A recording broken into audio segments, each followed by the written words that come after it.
다음 종목은 삼성화재를 설명드릴 거예요. 삼성화재는 뭐 크게 설명드릴 게 있나? 이게 그 화재보험의 탑이잖아요. 뭐 저도 삼성화재를 갖고 있는데 이것도 배당금을 많이 줘서 샀어요. 그때 코로나 한창일 때 2020년 3월 그때 삼성화재 우선주를 샀죠. 그때 사가지고 한 배당률이 10%쯤 나올 것 같아가지고 샀어요. 장기적으로 봤을 때 계속 배당을 받아도 유리할 것 같은 자산이어서.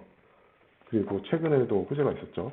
그 텐센트랑 중국의 보험사를 합작으로 만든다 그랬죠. 이거는 이제 삼성화재에 들어가서 IR 자료에서 캡처해 온 거예요. 그 이제 삼성화재 같은 경우에는 원수 보험료 수입이 있고, 그리고 그 투자 영업이익이 있어요. 이 두 가지로 분류되는 게, 얘는 보험회사니까 이제 보험을 팔아서 돈을 벌어야 되죠. 근데 보험을 팔아서 돈을 벌 수가 없어요. 왜냐면은 뭐 손해율이 있고 사업비도 줘야 되고 하다 보니까 그 보험으로 영업이익 내기가 되게 힘들어요. 그래서 그 보험으로 받은 돈으로 방금 말씀드린 맥쿼리 인프라 같이 SOC 자산을 딱 투자를 해요. 그리고 채권에도 투자를 하고, 그래서 채권 이자랑 뭐 펀드, 그리고 대체 투자 이쪽에 자산을 투자를 해가지고 뭐 이자도 받고 뭐 수익을 내요. 그게 이제 투자 영업이익으로 들어가는 거예요. 이걸 합쳐져가지고 세전 영업이익이 나오고 당기 순이익이 나와요. 보험사들은. 보면은 뭐 저는 뭐 삼성화재가 당연히 1등이니까 이런 거는 딱히 이제 뭐 분석을 해야 되나? 막 이런 생각은 안 들어요. 왜냐면은 뭐 1등이면은 당연히 잘할 거라고 믿고 있으니까. 근데 이거 한번 보여주려고 갖고 온 거예요. 신계약 보험료가 어떻게 구성이 되어 있는지, 위험 손해율 추이는 어떤지, 사업비 구조는 어떤지, 신계약은 어느 얼마큼 진행이 되고 있는지. 여기 지금 단위가 억 원으로 돼 있어요. 뭐 이거는 봐도 전 잘 모를 것 같아요. 뭐 이런 구조로 사업을 운영하고 있다 정도로만 알고 넘어가면 될 것 같습니다. 자동차 보험도 하고 있죠. 삼성화재에는. 삼성화재에서 파는 자동차 보험이 제일 좋다는데, 뭐 저도 삼성화재 들고 있긴 해요. 뭐 주주라서 드는 건 아니고 원래 삼성화재에서 들고 있어가지고 배당 받으면은 그 배당금으로 이제 보험을 내야죠. 자동차 보험, 자동차 많이 타지도 않는데 자동차 보험이 매년 한 100만 원 넘게 나가니까 그건 조금 아까운 것 같아요. 그리고 일반 보험에 대해서 뭐 손해율이 계속 올라가고 있네요. 19년도부터. 이러면 안 되는데.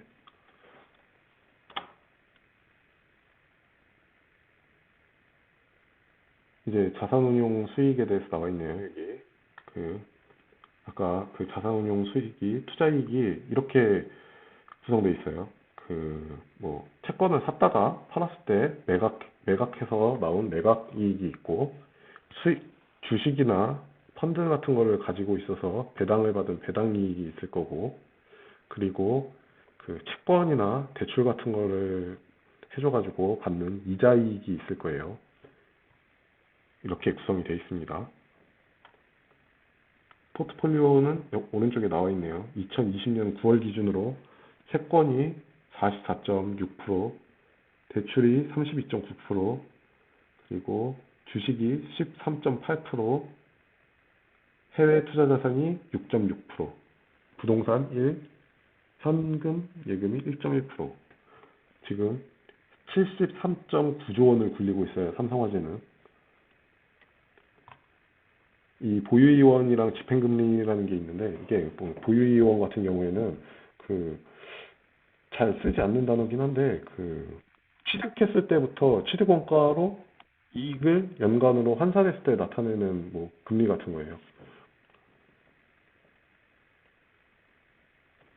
그리고 오른쪽 하단에 보면 자산 간접성이 있죠. 이 여기에 이제 그 얘네들이 그 보험료를 받아가지고 불려서 어쨌든 그 보험료도 지급하고, 저축성 보험 같은 경우에는 나중에 이제 돈을 돌려주기도 해야 되니까 안전하게 자산을 굴려야 되다 보니까 보면은 트리플 A나 AA 이상 AA 이상 등급에 많이 투자를 하고 있어요.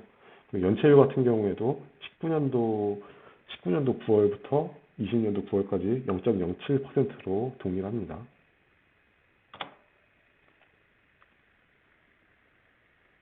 자산부채의 현황이고요. 뭐 이런 거는 이제 보험사에서 계속 관리를 하고 있는 거예요. 부채 구조 및 부담 금리, 이쪽은 제가 잘 알지 못하는 분야여가지고 자산 대 부채 매칭률 얼마나 되는지 나와 있는 거예요.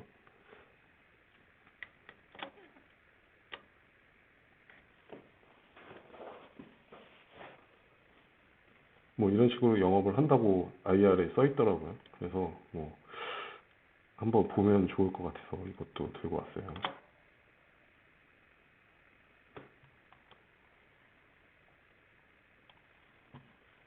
삼성화재에서 들고 있는 유가증권인데, 유가증권을 이제 목적별로 들고 있어요. 뭐 주식 단기 매매하는 주식들이 한 종목인가? 1억 원이 있네요. 단기 매매하려고 1억을 샀네. 매도가 등, 이거는 이제 뭐 IFRS 적용에 따라서 단기 순이익으로 인식될 애들은 아니에요. 매도했을 때 매도 차익이 기타 포괄이익으로 들어가는 애들이에요. 관계 종속기업 투자 주식 같은 경우에는 여기에 뭐 삼성전자 뭐 이런 게 들어있겠죠. 지금 1.8천억 원을 가지고 있네요.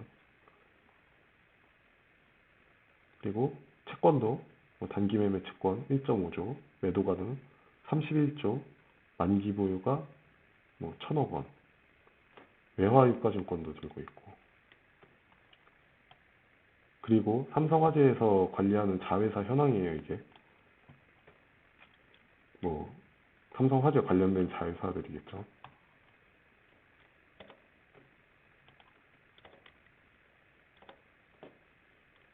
대출은 뭐 이렇게 이루어져 있네요. 가계대출이랑 기업대출로 나눠지는데, 그 가계에서도 담보대출이 있겠죠. 부동산 담보대출, 그리고 보험 때 이제 환급금을 담보로 한 약관대출, 그리고 신용대출도 있네요. 그리고 기업금융에서도 담보대출이 있고 신용대출이 있고, 여기에서 그 삼성화재에서 대출을 받는 분들이 있는데, 이쪽은 이금융이에요. 그 보험사 대출은 이금융권 대출로 취급이 될 거예요, 아마도. 그리고 이제 그 대출 같은 경우에는 채권에 비해서 상대적으로 조금 그 불안정할 수도 있기 때문에 건전성 평가를 매달 할 거예요. 그래서 그 대출에 대해서 정상인지 요주인지 무수익 여신인지 나옵니다. 무수익 여신은 NPL로 얘기를 해요. 이제 뭐 여기서 정상 같은 경우에는 연체가 30일 이내의 대출, 요주인은 연체 30일, 90일, 보통 이렇게 봐요. 그리고 나머지를 무수익 여신으로 보는데, 고정 수익은 추정 분수, 뭐 이렇게 보고 있어요. 그리고 그 NPL 같은 경우에는 이 세 단계에 접어든 애들인데, 여기서 이제 non-performing loan이라고 해가지고 여기서 이제 이자를 기대할 수가 없다는 거예요. 그래서 이쪽으로 분류가 되고, 이거를 뭐 회사가 직접 추심을 할 수도 있겠지만, 보통 그 북 단위로 묶어서 파는 경우가 있어요. 뭐 은행 같은 경우에는 그 이제 NPL 채권들을 묶어서 팔기도 하는데, 그 삼성화재는 어떻게 할지는 모르겠네요. 그 무수익 여신에 대해서.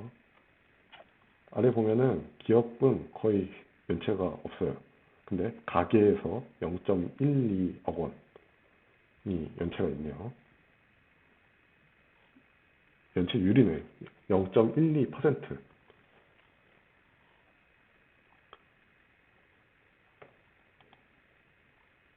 뭐 삼성화재야 뭐 글로벌한 기업이니까, 뭐 19년도에 스탠다드 앤 푸어스 기준으로 AA 마이너스 안정적 등급을 받고 있네요. 그리고 이것도 IR 자료에 들어가면 나와 있어요. 뭐 이런 거를 보고 투자를 한 번이라도 읽어보고 투자를 하는 게 좋을 것 같아요. 얘네는 그 보험료도 보험료지만 투자한 금액으로 이제 영업이익을 내다 보니까 리스크 관리는 어떻게 하는지, 이 투자를 해가지고 얘네가 리스크 관리는 어떻게 하는지 좀 알고 있어야 될 거 아니에요. 이런 걸 다 써놨더라고요. 이거는 홈페이지, 그러니까 사업 보고서보다도 홈페이지에 들어가면은 나와 있는 그 IR 자료예요. 회사 설명 자료라고 하죠. 뭐 보험 리스크, 시장 리스크, 신용 리스크, 금리 리스크에서 얘네는 측정 방법을 이렇게 오른쪽에 나타난 대로 하고 있습니다. 라고 나와 있고, 뭐 잠재적 리스크는 그 뭐 기후 변화 요소가 있고, 기술의 변화로 이제 그 보험사에 위협이 될 수 있다고 느끼고 있어요. 보험의 자동화, 보험의 자동화, 서비스의 다양화, 판매 채널의 변화, 뭐 이런 게 좀 어려워지고 있죠. 옛날에는 그 사람이 이제 보험을 영업해 왔다면은 이제는 온라인 채널 판매로도 가고 있고 뭐 하다 보니까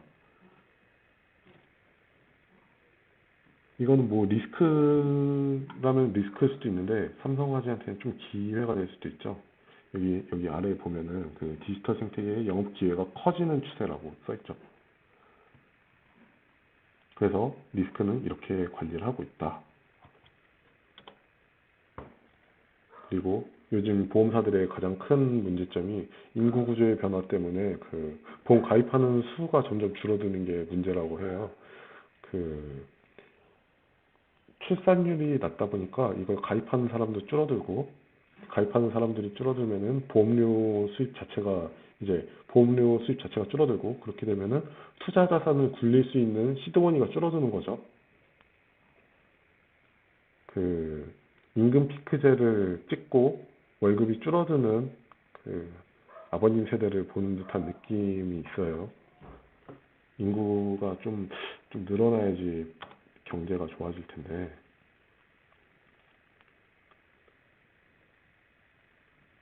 뭐 삼성화재에 아까 보여드렸던 그 자회사들이고요.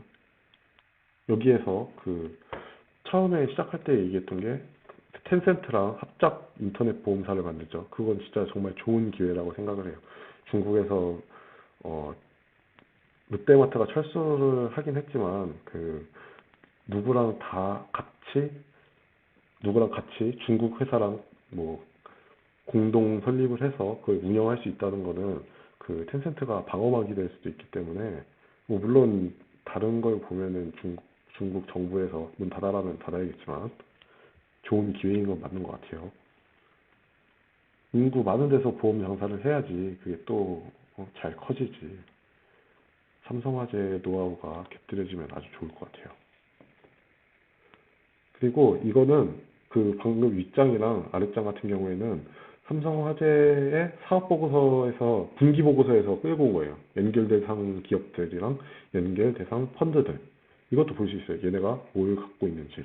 연결 기준이라는 거는 일정 비중 이상 들고 있는 그 투자 자산들이에요.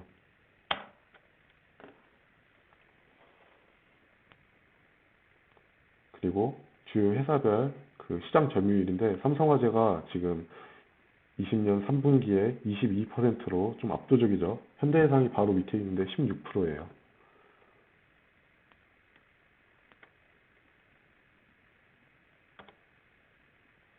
그리고 사업 보고서를 보면은 삼성 그룹 자체가 엄청 크다 보니까 뭐 이렇게 표로 해놨더라고요. 이 지분을 얼마나 들고 있는지 보여주는 표고요.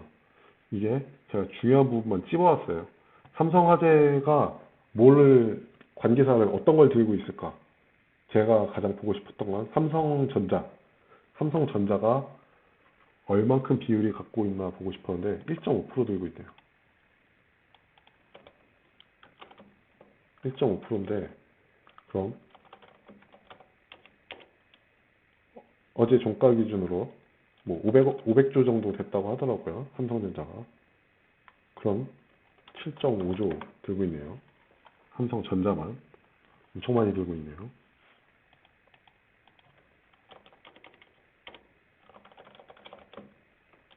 이게 왜 이걸 보고 싶어 했냐면은 보험업법이 올해인가 내년에 이제 개정이 된다 그랬어요.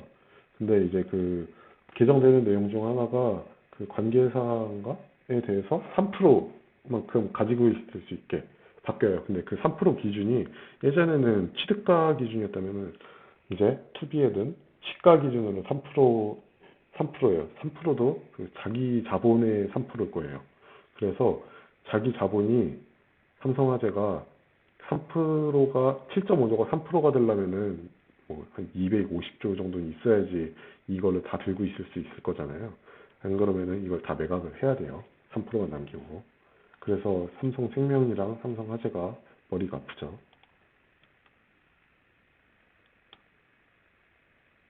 이쪽을 보다 보니까 그 계열사들이 그 삼성화재 사업 보고서만 봐도 다른 계열사가 뭐 다른 자기네 계열 주식을 얼마큼 들고 있는지 볼 수가 있더라고요. 삼성물산 같은 경우에는 삼성전자를 5% 들고 있습니다. 그리고 또 궁금했던 게 삼성물산이 삼성바이오로직스 얼마나 들고 있는지 43.4% 들고 있네요.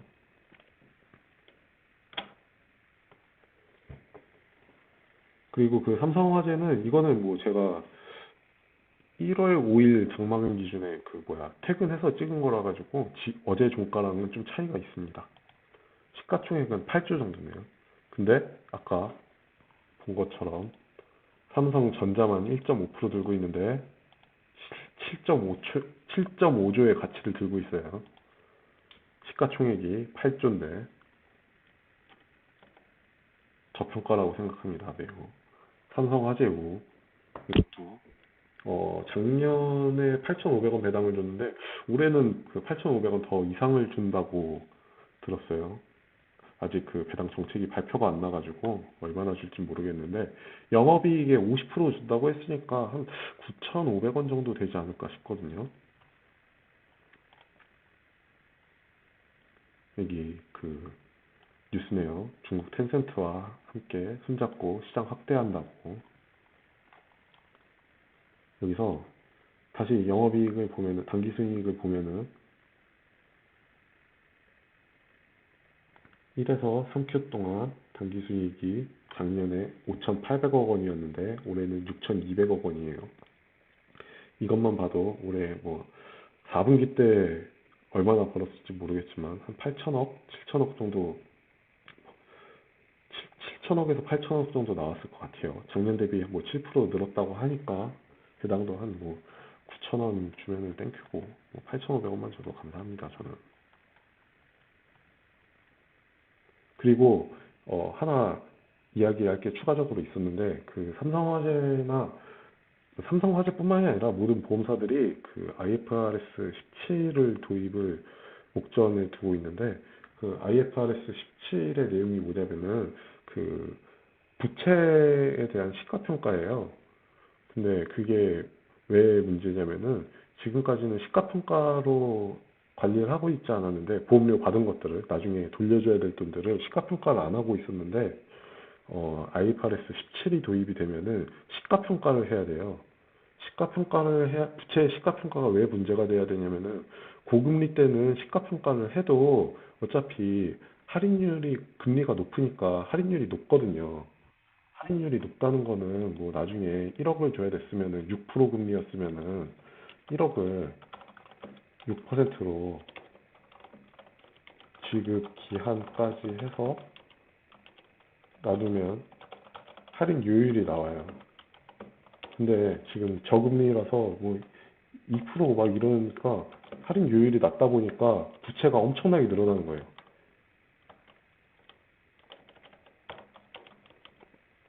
보통 원금 곱하기 1 더하기 금리 더하기 기간. 이게 이제 복리의 계산이거든요. 복리의 계산인데 이거를 역으로 한 거예요. 이걸 추정하게 한 거예요.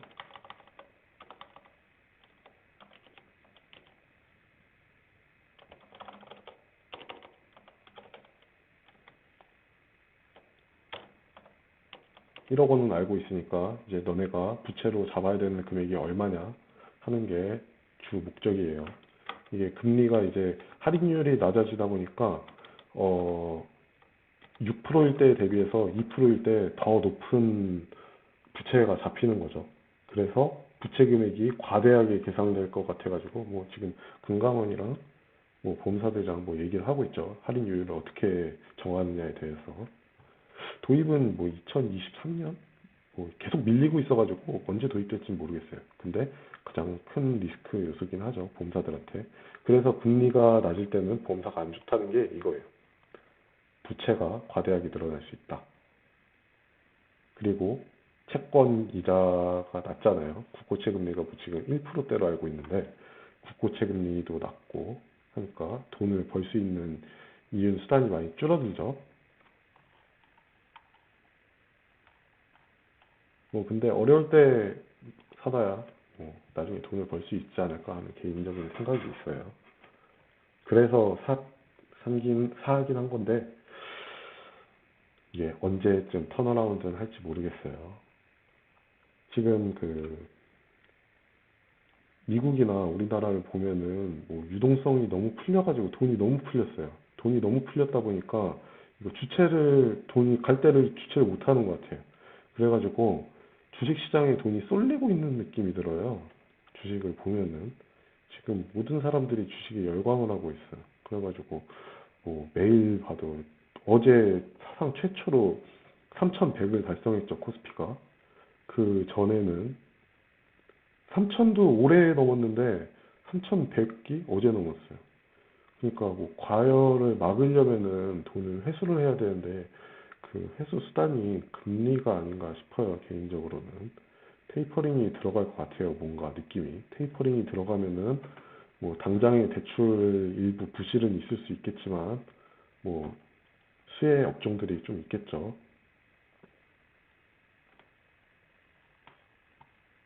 지금 김존버님이 그 보험사랑 재보험사랑 비교해보면 어떻냐고 물어봤는데 그 국내에는 재보험사가 하나 있죠. 코리안리라고. 코리안리는 그 재보험을 받아요. 모든 화재보험사나 뭐 다른 보험사로부터 그 보험을 그러니까 그 원계약은 삼성화재가 해요. 그 삼성화재가 한 거를 야 이거 재보험 들어줘 해가지고 코리안리에 맡기는 거예요. 그다음에 코리안리나 뭐 다른 재보험사들 외국계 재보험사들한테도 맡겨요. 그래서 걔네한테 재보험을 들면은 이게 문제가 터졌을 때 삼성화재에서도 일부 내고 코리안리에서도 일부 부담을 하고 재보험을 돼 있으니까. 그리고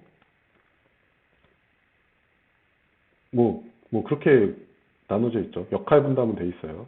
그 재보험사는 무조건 그 재보험을 팔아요.